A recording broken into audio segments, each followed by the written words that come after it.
प्रणाम बच्चों, आज की कक्षा में आप सभी का स्वागत है।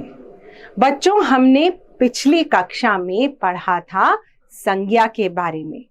संज्ञा क्या चीज होती है? संज्ञा होती है किसी भी व्यक्ति, वस्तु, प्राणी का नाम। आइए आज हम उन शब्दों के बारे में पढ़ते हैं जिन्हें संज्ञा के स्थान पर प्रयोग किया जाता है। हम पढ़ेंगे पाठ 6 से सर्वनाम, जिसे अंग्रेजी में प्रोनाउन कहते हैं। आइए चित्र देखें और उनके नीचे दिए गए वाक्य पढ़ें। राजू पत्र लिखता है। इसमें राजू क्या हुआ? संज्ञा शब्द। अब दूसरी पंक्ति में दोबारा राजू का प्रयोग करने के स्थान पर हम बोलते हैं वह कक्षा 4 में पढ़ता है। तो संज्ञा के स्थान पर प्रयोग हुआ शब्द वह। इसी प्रकार रेखा और सुमित दौड़ रहे हैं। अब दूसरी पंक्ति में पुनः रेखा और सुमित लिखने की बजाय हम बोल रहे हैं वे भाई बहन हैं। तो रेखा और सुमित हुए संज्ञा शब्द और वे हुआ सर्वनाम शब्द। तो क्या परिभाषा बनी?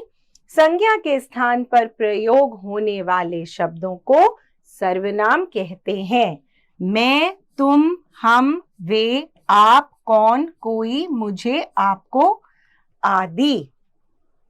अब बच्चों, जिस प्रकार संज्ञा शब्दों के अंदर एक वचन और बहुवचन होता है, उसी प्रकार सर्वनाम में भी एक वचन और बहुवचन होता है।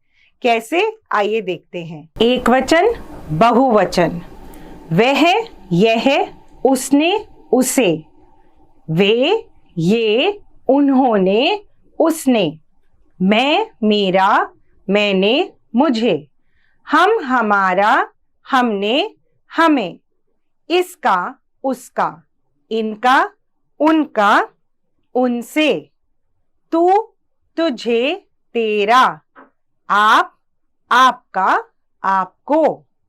आपका प्रयोग एक वचन में भी सम्मानित लोगों के लिए किया जाता है। तो बच्चों, सर्वनाम में एक वचन और बहुवचन समझने के बाद आइए हम आगे जानते हैं सर्वनाम के भेद। सबसे पहले आता है पुरुषवाचक सर्वनाम, जिसे कहते हैं पर्सनल प्रोनाउन। कहने वाले, सुनने वाले और अन्य लोगों के लिए प्रयोग होने वाले सर्वनामों को पुरुषवाचक सर्वनाम कहते हैं। सबसे पहले आता है उत्तम पुरुष, फर्स्ट पर्सन, यानी कि मैं, हम, मेरा, मुझे, हमें आदि। उत्तम पुरुष अर्थात हम, जो बात कर रहे हैं। फिर आता है मध्यम पुरुष, सेकंड पर्सन, जैसे तुम, तू, आप, तुमने आदि, हमारे सामने वाला। फिर आता है अन्य पुरुष, थर्ड पर्सन, उसे, उन्हें, वह, वे, उसने आदि, यानी कि कोई और व्यक्ति जिसके बारे में बात हो रही है। यह मेरा घर है, मेरा उत्तम पुरुष। तुम क्या कर रही हो? तुम मध्यम पुरुष, सेकंड पर्सन। दूसरे तरह के सर्वनाम को हम कहते हैं निश्चयवाचक सर्वनाम, डेमोन्स्ट्रेटिव प्रोनाउन। किसी निश्चित व्यक्ति या वस्तु के बारे में जब हम बात करते हैं, उनकी ओर संकेत करते हैं, तो वह होता है निश्चयवाचक सर्वनाम। जैसे यह, ये, वह, वे, इन्हें, उन्हें। यह मेरा बल्ला है, वह एक मंदिर है। तो आप क्या कर रहे हैं यहाँ पे? बल्ले और मंदिर की तरफ संकेत। अनिश्चयवाचक सर्वनाम, जहां हम संकेत तो कर रहे हैं लेकिन किसी निश्चित व्यक्ति या वस्तु की ओर नहीं कर रहे। जैसे दरवाजे पर कोई खड़ा है, निश्चित नहीं है, अनिश्चित है। मां, मुझे खाने को कुछ दे दो।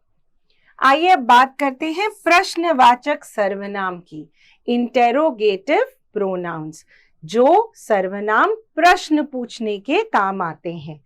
जैसे कौन, क्या, किसको, किसने, कैसे, कब। आप कौन हैं? तुम्हें किसने मारा है? तो यह क्या हुए? प्रश्नवाचक सर्वनाम। संबंधवाचक सर्वनाम, जो दो सर्वनाम शब्दों में संबंध बोध कराते हैं। कैसे? जिसकी लाठी उसकी भैंस, जिसकी उसकी, जो पढ़ेगा सो पास होगा, जो सो, जिसे उसे, जिसकी उसकी, जैसा वैसा। क्या है ये? संबंधवाचक सर्वनाम। निजवाचक सर्वनाम, अपने आप का या स्वयं का बोध कराने वाले सर्वनामों को निजवाचक सर्वनाम कहते हैं। स्वयं, अपने आप, खुद, स्वतः आदि। मैं अपना भोजन स्वयं बनाता हूं। मैं स्कूल अपने आप चली जाती हूं। तो बच्चों, इस पाठ में हमने पढ़ा कि सर्वनाम शब्द क्या होते हैं और हमने जाने सर्वनाम शब्दों के भेद। आशा करते हैं आपने यह पाठ अच्छे से समझा होगा। चलिए अब पीछे दिए गए प्रश्नों का अभ्यास कीजिए। धन्यवाद।